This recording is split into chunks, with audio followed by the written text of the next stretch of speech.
Seal Light Productions.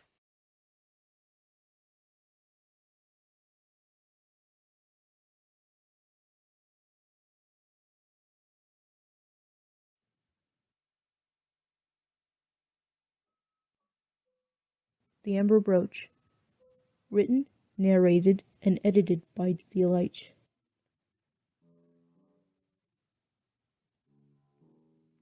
I was closing up at work with a coworker named Devin. We happened to work in a vintage drugstore, the kind from the 1950s where you could still get handmade burgers and milkshakes. Well, we heard the bell on the door ring.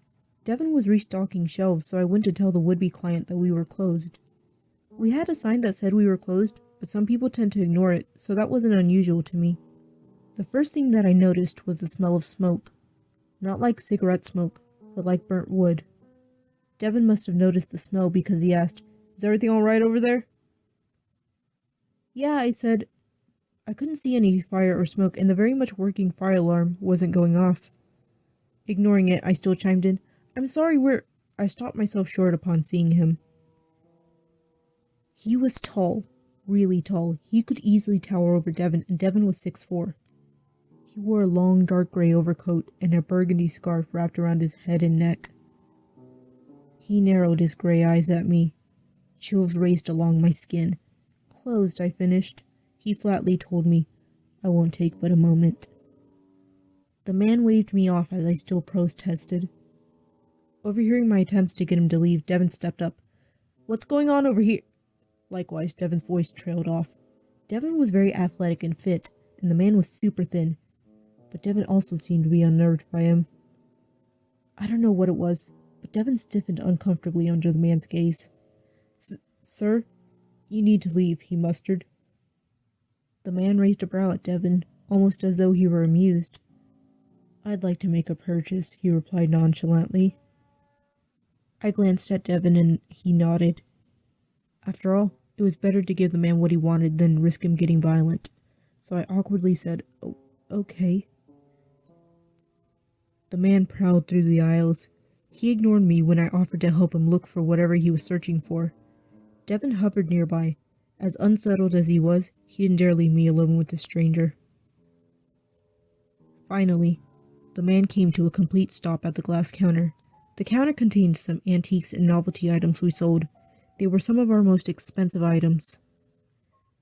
"What can you tell me about this brooch?" he inquired. "Which one?" I asked. "The one with the dried amber," he answered. I frowned, puzzled. That was a golf ball-sized black metal brooch. It was shaped to look like a thin, gnarled hand was clutching the amber, and in that amber was a tiny skeleton of some animal. I never found out what kind of animal it was, but I was told it likely got trapped in there. "Well, we don't know much about this, honestly. The owner said it was handcrafted, hence the price. He said it was given to him a long time ago," I explained. The man pressed. "And the skeleton inside?" I shrugged. "We don't really know." "How much?" he asked. Despite the price, the man still pulled out the exact amount, in cash. I frowned after checking all of the bills with my pen. They were real. As I packed the brooch into a box and a paper bag, I asked, "Will that be all?" The man nodded before saying, "Stay sharp. You never know what you might bump into at night."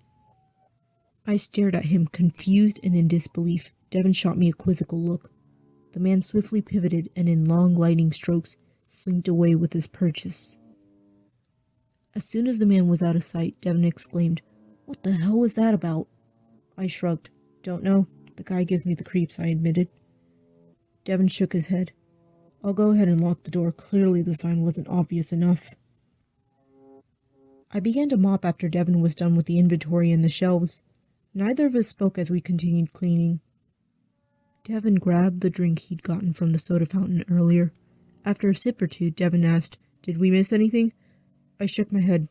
"No, I think that's all," I answered. We glanced around the store one last time as though some overlooked detail would magically present itself. "I think we can go home." I was immediately cut off by a series of taps on the windows. Startled, I yelled with a jump. Devin also jolted at the unexpected noise. "Jeez!" I exclaimed in disbelief. I took a step to confront the tapper, but Devin stopped me with his arm. "I'll deal with it," he volunteered. He strode towards the doorway.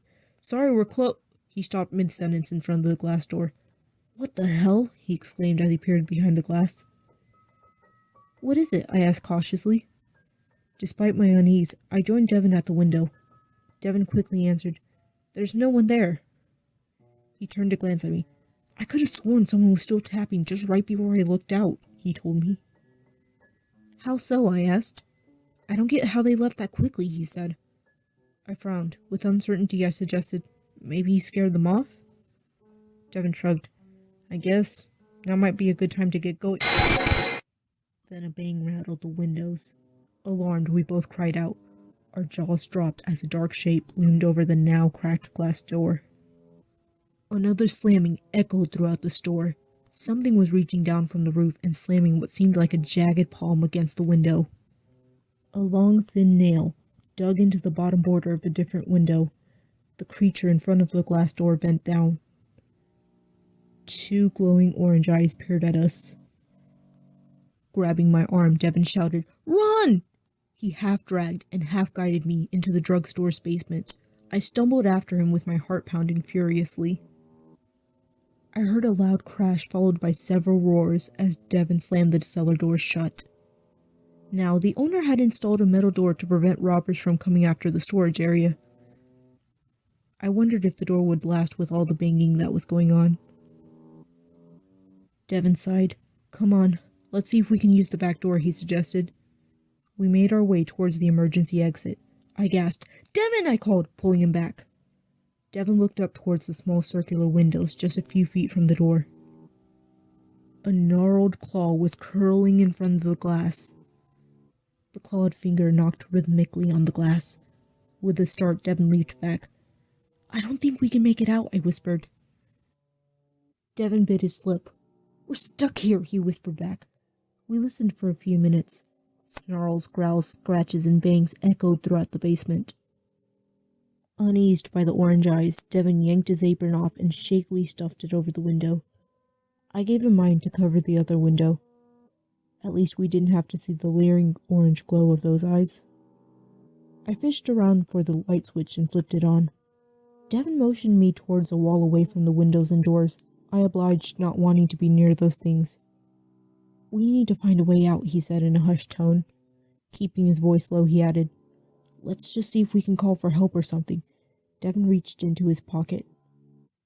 The color drained from his face.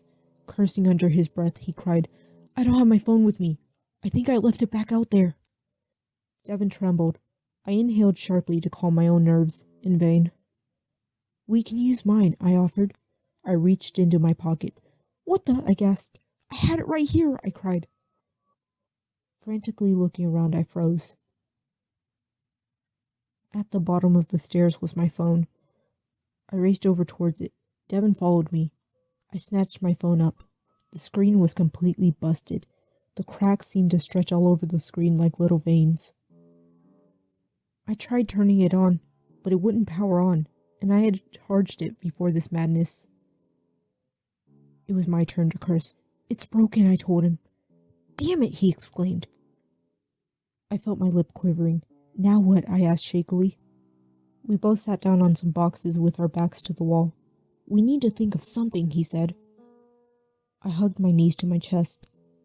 What do you suppose are those things? I asked. Devin frowned. I don't know, but whatever they are, they're not human. I shook my head. They certainly don't seem like any animal I've ever seen or heard about. Devin sighed.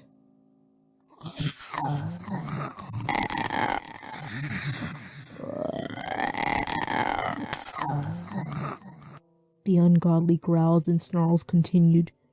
There were still a few bangs and scratches, but they seemed to have calmed down a bit.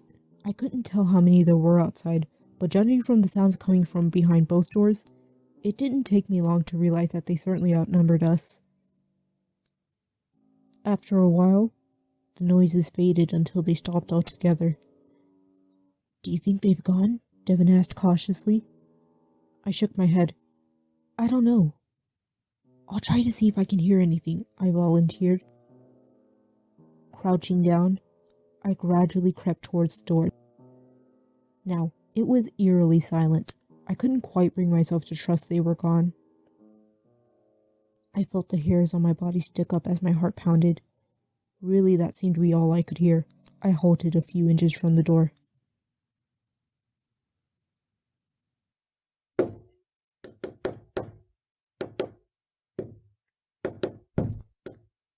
same rhythmic knocking we heard erupted from the other side of the door. The sudden tapping shocked me so much I sprawled away with a gasp. That knocking was so quiet and so deliberate I clapped my hands over my mouth. I felt Devin pull me away from the door. "I guess that's a no," he grumbled.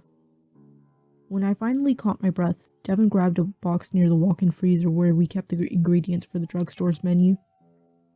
"Come on, let's see if we can find anything useful," he said firmly. I grabbed my keys and likewise began ripping into the boxes with them. I didn't care about what our boss would say if he knew we were rifling through the inventory. If anything, I was convinced that would be the least of his concerns. We came across the typical items we sold, like over-the-counter medication, snacks, some small children's toys, and some office supplies. We also did have some cooking supplies that we used on the food we served. "We could maybe use these," I muttered, pointing to the carving knives. Devin stared at the rest of the scattered items in dismay. "I don't know if we could take them on," he admitted. Before I could react, Devin grabbed a now empty box and heaved into it. As soon as he finished, he sheepishly slid the box away from himself. "Sorry about that," he whispered. I shook my head. "Don't worry about it." Gesturing to the doors, I continued, "We've got bigger problems." We couldn't tell how much time had gone by, which frustrated us. I estimated it had been roughly 30, maybe 40 minutes since we ran into the basement. But I had no way of knowing for sure. We each clutched a knife, expecting the doors to come bursting off any minute. So far, nothing happened. "Why do I feel like they're toying with us?" he asked bitterly. "I don't know why they're lingering outside, but I'm pretty sure that's intentional," I explained. Our knuckles grew white as every occasional tap would echo throughout the drugstore basement. Finally, in another hushed voice, Devin blurted out, "We have to do something." He clenched his fist angrily. Startled by his outburst, I nervously watched him. "Yeah, but we're surrounded and my phone's completely busted. The hell can we do in here?" I hissed back. He shut his mouth in defeat for a few seconds, after which he finally spoke up. "Well, either way we're gonna die whether or not we stay in here. We can at least try to survive. We just need to think of something." I shook my head. "What you mean is we need to think of something smart," I whispered. I paused suddenly. Devin shot me a puzzled look. "What is it?" he asked. I placed a finger to my lips and motioned for him to come closer. He drew near me and listened as I whispered in his ear. His eyes widened. "It's worth a shot," he mused softly. I hesitated, my hands lingering on the switches. Devin nodded before gesturing with an axe-like motion with his hands. I shut my eyes as I switched the flip on.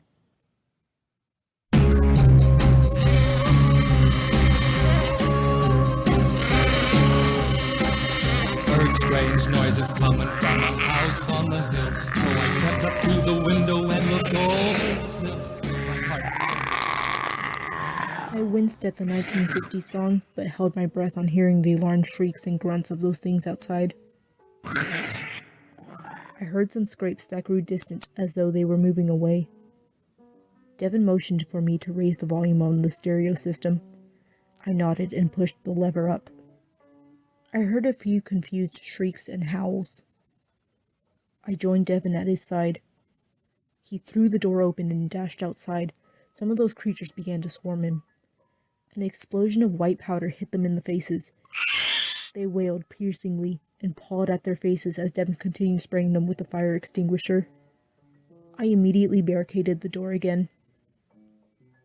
I heard a series of bangs and crashings as well as some more of those dance sounds the creatures made. I uneasily gripped the handle of the door. I don't know how long I waited there before finally hearing Devin cry, "Quick! Open the door!" I flung the door open enough for Devin to squeeze through. However, as Devin reached the landing, The door began to pry open. I yelped as I clutched tightly onto the handle. "Devin!" I screamed. To our terror, long dark claws were worming their way into the now ajar door. I was met with an angry orange eye through the crack. The light glowed so furiously it blocked out any features I could have made out from this horror.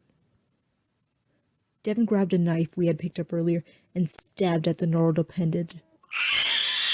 The piercing, inhuman scream of the pain rattled in my head as the creature withdrew its claws. Devin and I slammed the door shut. We hurried down the stairs as the monstrous banging and scratching began again. This time, there was no rhythmic quality to it. This seemed to be an enraged, monstrous attempt to get in. I gasped as the circular windows were broken and long, thin yet powerful arms crashed through. "Call 911!" Devin shouted. I fumbled with the phone, but we both screamed in panic as the emergency exit door began to rattle. Suddenly, the door shot forward. "Run!" Devin cried. I picked up the knife Devin used to stab the creature earlier. Hordes of black fur and glowing orange eyes swarmed into the room from both doors. I backed away as Devin tried fending them off with the fire extinguisher. I heard several claws tapping rhythmically against the floor walls and even the ceiling in startlingly perfect unison.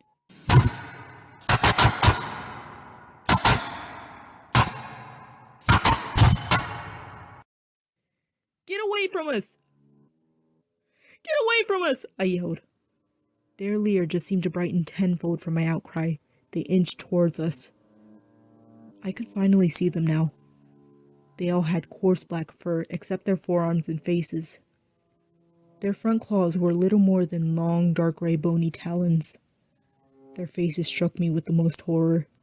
They had flat gray faces, prominent noses, and thin blue lips now widened into distorted sneers.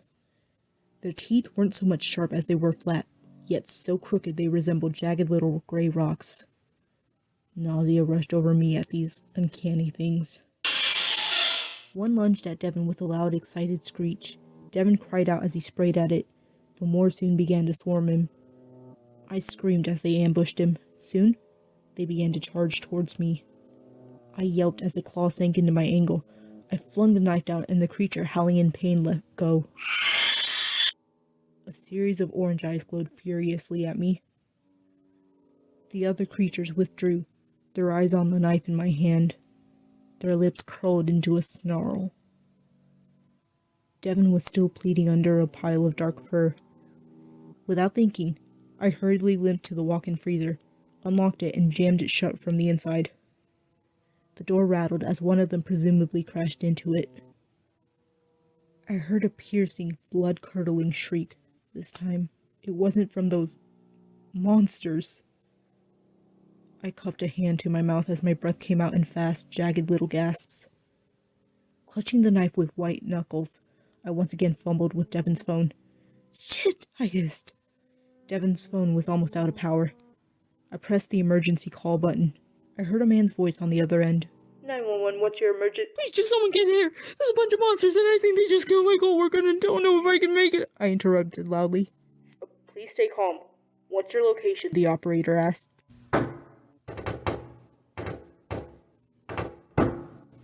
A tapping began on the outside of the walk-in freezer. "Oh God," I moaned in horror. What was that? Can you please explain where you are? The operator asked. Several more bangings echoed around the walk-in freezer. "No, no, no, no, no, no, no, no, no!" I shrieked hysterically at the jammed door.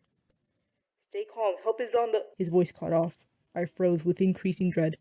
I looked at Devin's phone. It just died. "Shit!" I whispered in distraught. I stared helplessly at the door. It wasn't going to hold.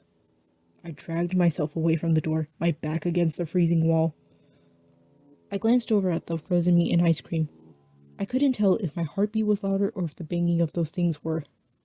I winced in pain, instantly reminded of my injury.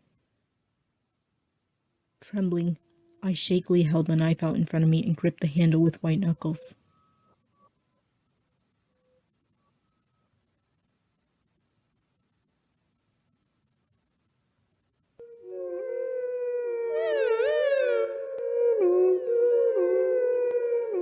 The man watched as sirens echoed loudly in the streets. He calmly surveyed the flashing lights of red, white, blue, and black automobiles.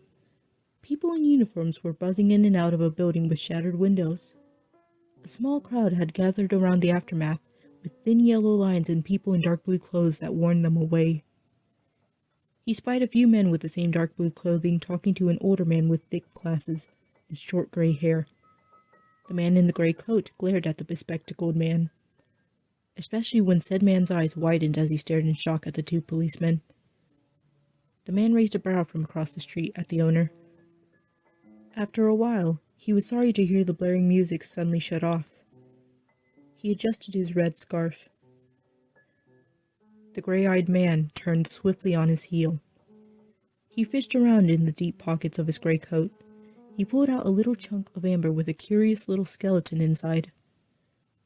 With a smile, he murmured, "Glad to have you back at last." Placing it back in his pocket, the man gazed at the dimly lit road ahead. He slinked onto the pavement and continued walking.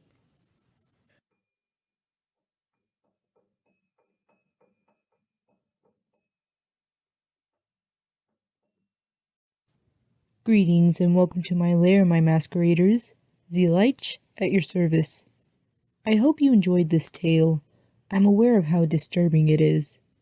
That is, the fact that I'll likely look back on this video one day and cringe even harder than I already do at its flaws.